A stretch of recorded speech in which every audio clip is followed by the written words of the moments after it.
Už aspoň každý z vás ste počuli o športe ping-pong, ale viete, ako to prebieha na ping-pongových tréningoch? Viete, aké sú pravidlá ping-pongu? Ak nie, tak sa to dneska v mojej reportáži dozviete. Takže sme tu, v hale Vlada Jančeka v Kežmarku. Ale keďže takto asi nemôžem ísť hrať ping-pong, tak sa musíme prezliecť.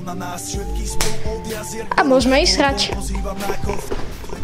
A ako každý správny tréning sa vždy začne poriadnou rozcvičkou. A potom sa už konečne môže začať hrať.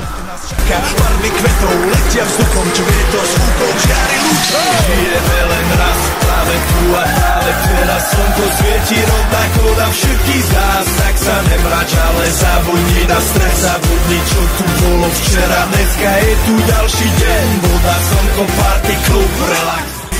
A to isté platí aj pri turnajoch.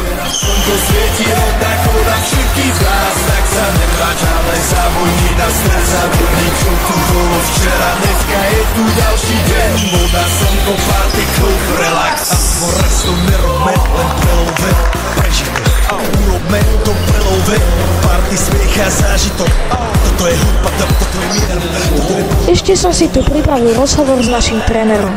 Ako ste sa dostali k ping-pongu? K ping-pongu som sa dostal tak, že môj otec ma raz zobral na tréning, keď som mal 5 rokov a chytil som raketu do ruky a skúsil som zahrať a odtedy hrám až doteraz. Koľko rokov už hráte v klube Fortuna? V klube Fortuna hrám 21 rokov, teda, keďže mám 26, od 5 rokov som začal, ale aktívnejšie takých nejakých 15 rokov, keď som začal navštevovať turnaje a rôzne ligy, súťaže. Prečo ste sa rozhodli hrať práve ping-pong a nie iný šport?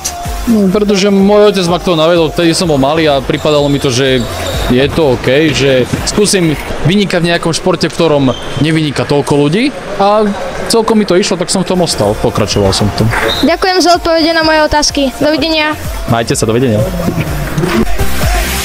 Yo, zdraví vás Robert Burian, zdraví vás Ego, naladený na tvoj rádio, DJ iPhone.